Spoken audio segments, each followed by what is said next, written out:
بسم الله الرحمن الرحيم والحمد لله رب العالمين والصلاة والسلام على أشرف الأنبياء والمرسلين نبينا وسيدنا محمد وعلى آله وأصحابه ومن تبعهم بإحسان إلى يوم الدين أما بعد.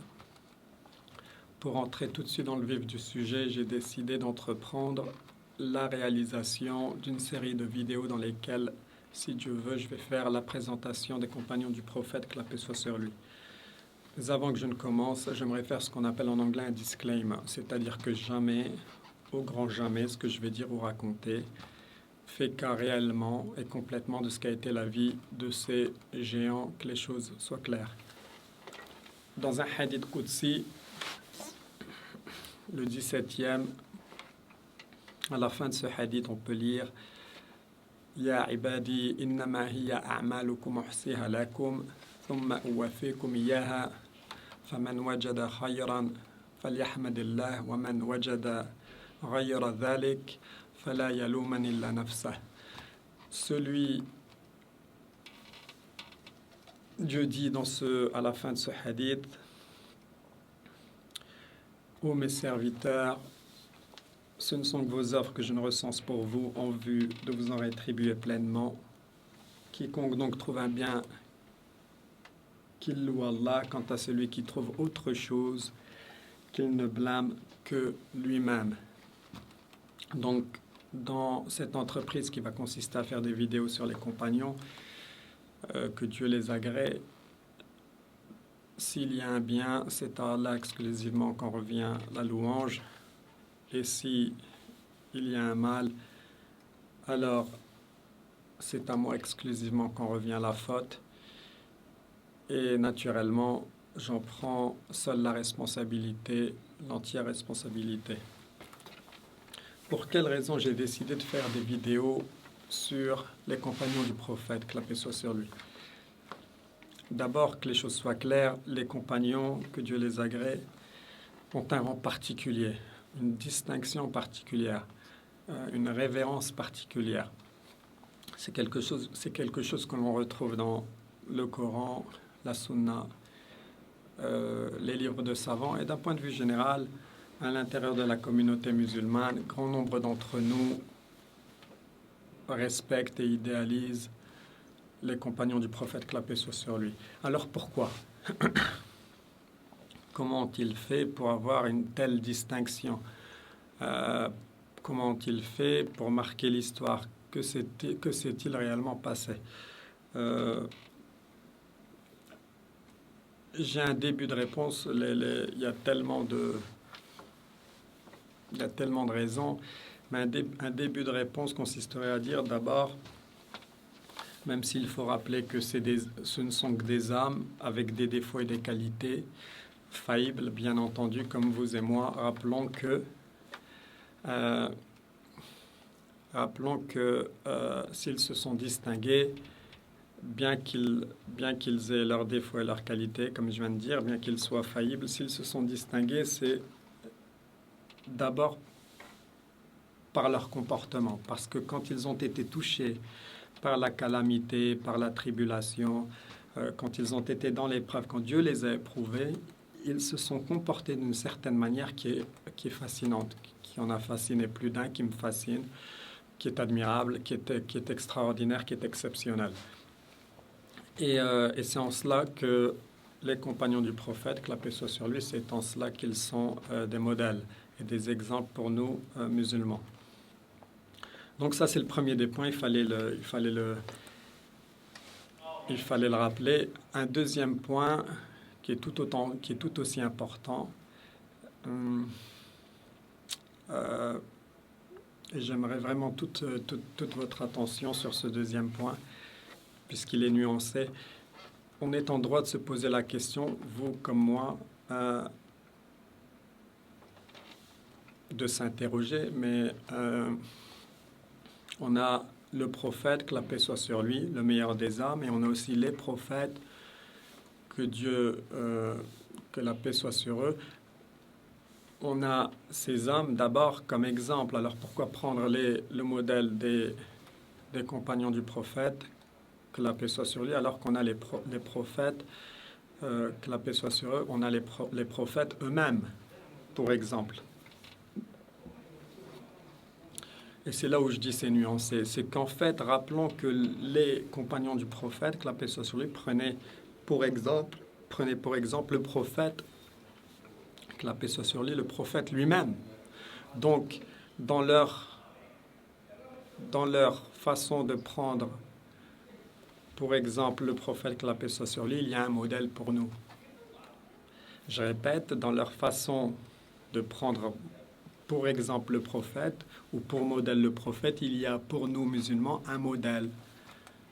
Et c'est en quelque sorte, on prend modèle sur le prophète, que la paix soit sur lui, de manière indirecte. C'est ça la réalité. Et c'est là où c'est nuancé. Donc on ne peut pas se tromper finalement quand on prend, par exemple, les compagnons du prophète. Indirectement, on est en train de prendre, par exemple, le prophète lui-même. Donc voilà les deux premiers points, en substance, pour un début de réponse. Je voudrais aussi rajouter quelque chose. Dans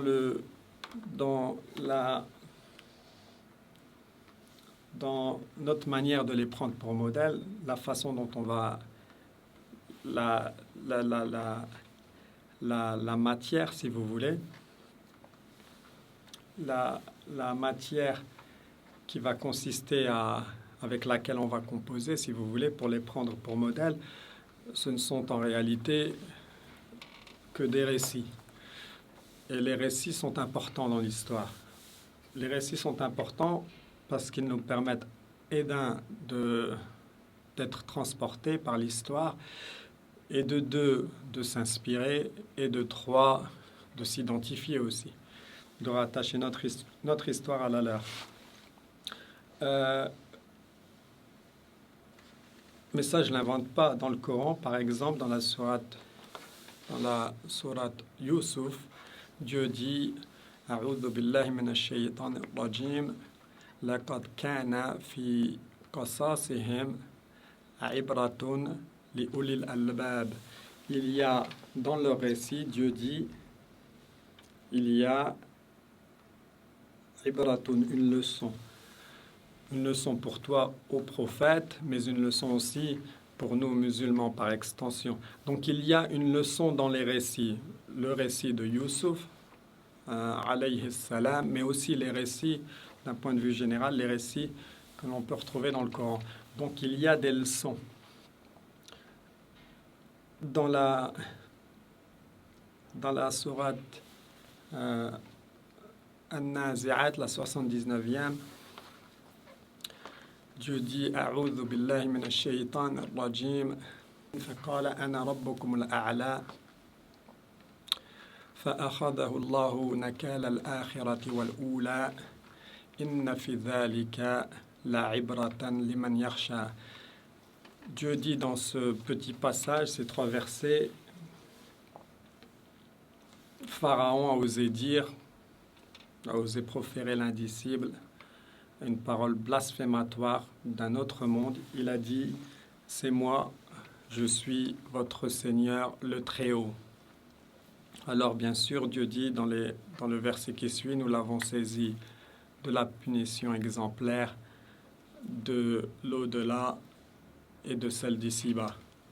Rappelons que Dieu l'a noyé, c'est une mort terrible. Et le troisième verset, le verset qui suit, Inna fi dhalika la ibratan liman yakhsha. Donc, ibratan, encore une fois le mot, ibratan, leçon, qui veut dire qu'il y a dans le récit de Pharaon une leçon pour nous musulmans et pour le prophète, que la paix soit sur lui. Il y a une leçon dans le récit de Pharaon. Donc, dans les récits, il y a des leçons. Et on va se servir de ça, justement. On va essayer de tirer des leçons par juxtaposition dans les récits des compagnons du prophète, que la paix soit sur lui. Vous savez, tout ce que je suis en train de vous dire, il y a tellement de matière, si vous voulez, il y a tellement de matière dans la tradition islamique qui, qui étaye mon propos, qui soutient mon propos, euh, qui va dans le sens de mon propos. Dans le Coran, dans la Sunna, dans les livres de savants, c'est pas la matière qui manque.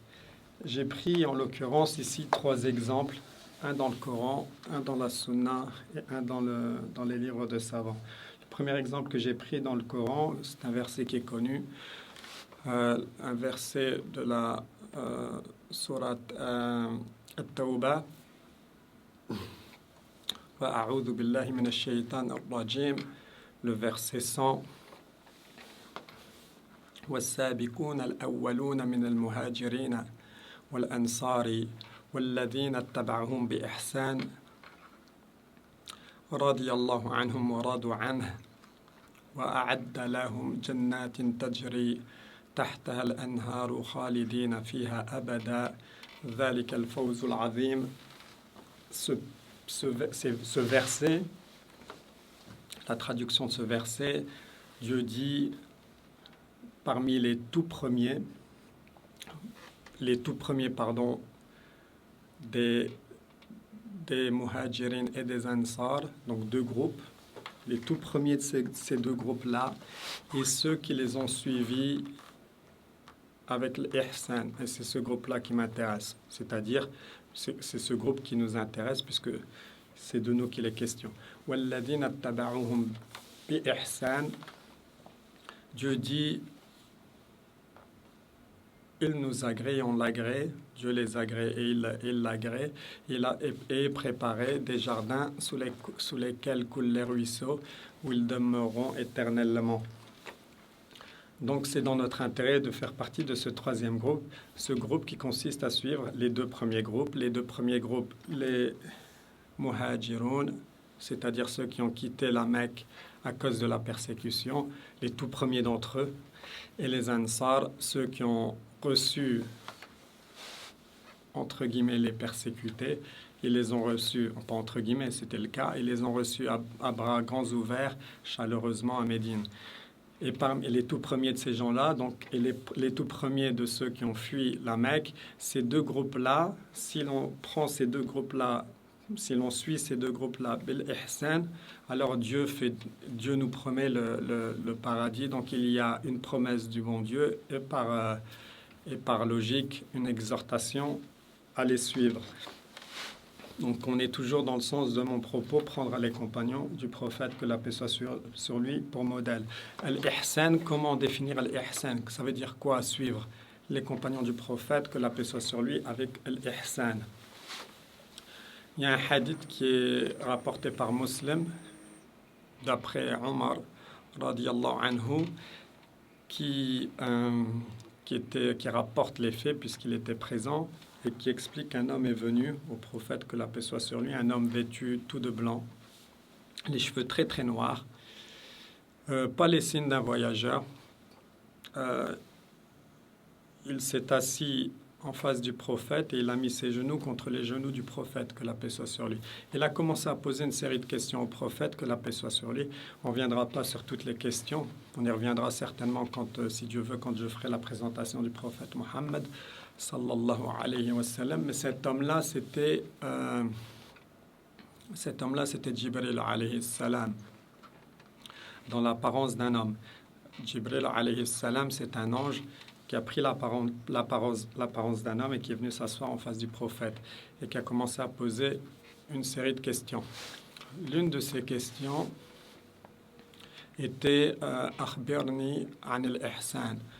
Informe-moi sur l'ihsan. Qu'est-ce que c'est que l'ihsan?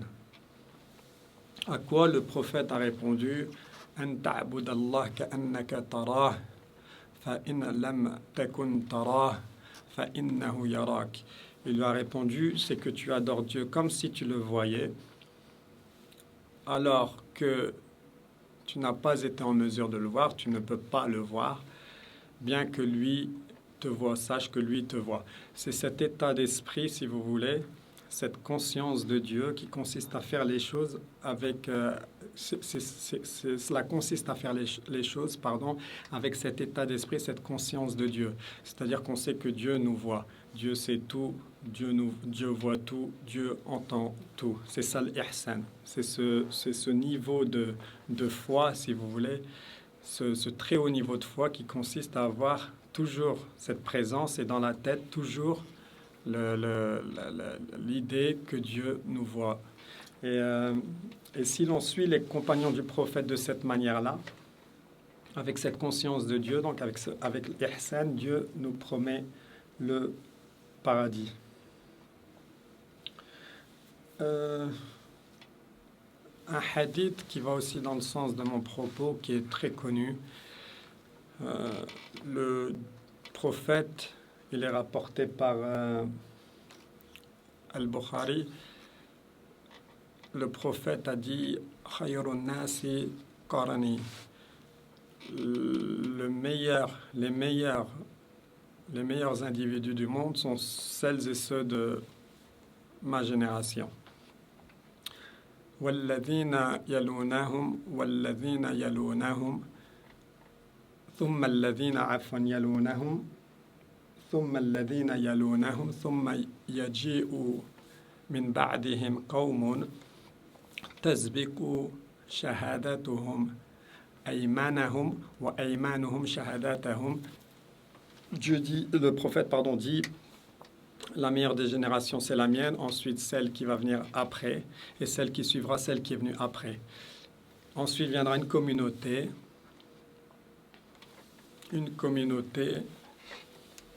après ces deux générations.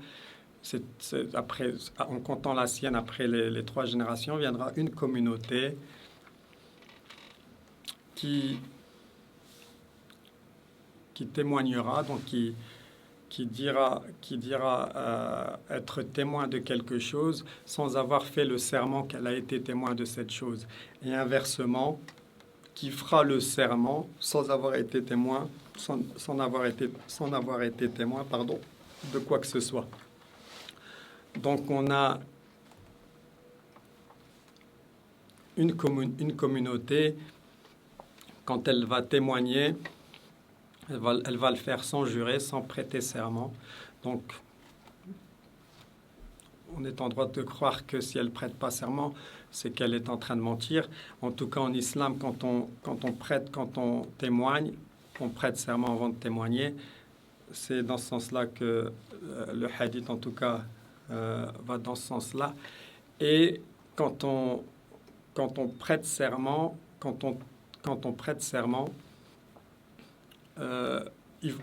certains vont prêter serment, de quelque chose dont ils n'ont pas été témoins. Là aussi, c'est très grave. C'est jurer que telle ou telle chose s'est passée alors que vous n'avez été témoin, vous n'avez pas été témoin de quoi que ce soit. Donc, on a bien ici un groupe d'individus qui n'est plus du tout à la hauteur des enseignements islamiques et des enseignements divins et prophétiques. Pour être plus précis. Donc encore une fois, ce hadith va dans le sens de mon propos.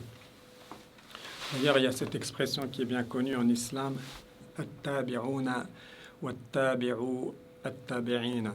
Les suiveurs et ceux qui ont suivi les suiveurs, on est encouragé à suivre ces deux groupes d'individus et bien entendu le premier groupe, le prophète, que la paix soit sur lui, et ceux qui l'ont entouré, et les sahaba du temps du prophète, que la paix soit sur lui. Le dernier exemple que j'ai pris, c'est un exemple que l'on retrouve dans un livre du savant Mohammed Youssouf Kandahlawi, rahimahullah.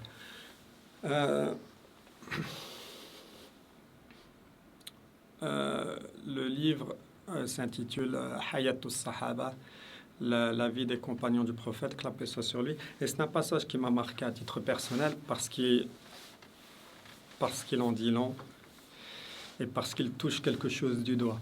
Dans ce passage, Mohammed Youssouf Kandahlawi, rahimahullah, écrit le prophète aurait demandé à Dieu Sa'altu Rabbi an ikhtilafi ashabi min ba'di. J'ai demandé à Dieu qu'en adviendra-t-il de mes compagnons le jour où ils vont se disputer, le jour où ils vont se chamailler, le jour où il y aura en quelque sorte une différence d'opinion. Qu'en adviendra-t-il de Fa'uhi ilayya, le prophète dit, il m'a été révélé ceci. Ya Muhammad, inna ashabaka indi bimanzilatin nujum min as-sama' ba'duha aqwa min ba'd wa likulli nur. Le prophète explique que Dieu lui dit Ya Muhammad, ô Muhammad, tes compagnons sont pour moi comme les étoiles du ciel. Je peux les comparer, si vous voulez, aux étoiles du ciel. Certaines d'entre elles brillent ou scintillent plus que d'autres, mais toutes ont une lumière. C'est-à-dire que peu importe, quand deux compagnons se disputent, peu importe, c'est-à-dire que peu importe qu'ils se disputent ou non, chacun d'entre eux possède une lumière. Le Dieu poursuit en disant Man akhadha bi shay'in mimman hum alayhi min ikhtilafihim fahuwa indi ala huda.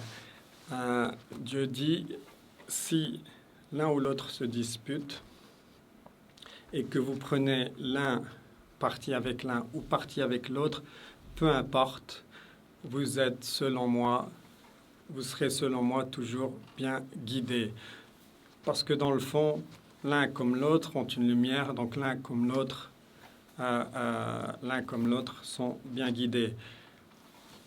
Le prophète, que la paix soit sur lui, synthétisera ce propos en disant Ashabi kan nujum wa bi ayyihim iqtadaytum ihtadaytum. Mes compagnons sont comme les étoiles du ciel. Peu importe celle que vous choisissez, vous serez toujours bien guidé.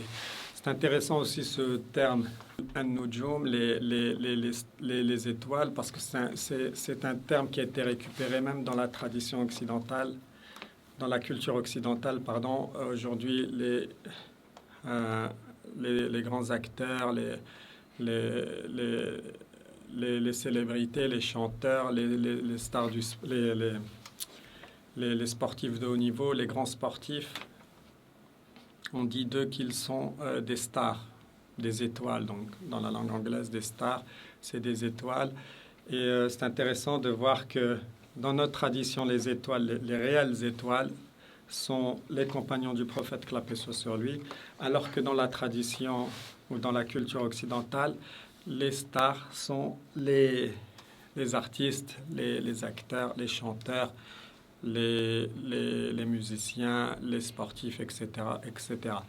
Et on a bien là deux mondes, parce qu'en réalité, ça me peine de le dire, il y a de moins en moins de musulmans qui prennent pour exemple ou pour modèle les compagnons du prophète, que la paix soit sur lui. Et au contraire, on a de plus en plus ou beaucoup plus de monde aujourd'hui dans la communauté musulmane qui prennent pour exemple et pour modèle les artistes, les grands acteurs, etc., les chanteurs, etc., pour modèle. La preuve que ce que je dis est vrai, c'est que il y a quelques années en arrière, il y a Redouane Faïd, qui est incarcéré à l'heure actuelle, qui est passé sur un plateau de télévision et il a clairement dit qu'il a été influencé par un film américain d'un grand réalisateur, Michael Mann. Il a été influencé par ce film. Ce film, le titre du film, c'est Hit, avec deux grands acteurs américains dans le monde du cinéma, bien entendu. Al Pacino et De Niro. Al Pacino joue le rôle d'un policier, De Niro joue le rôle d'un braqueur de banque. Et Redouane Faïd expliquait que ce film l'a inspiré à devenir braqueur de banque. Aujourd'hui, il est incarcéré.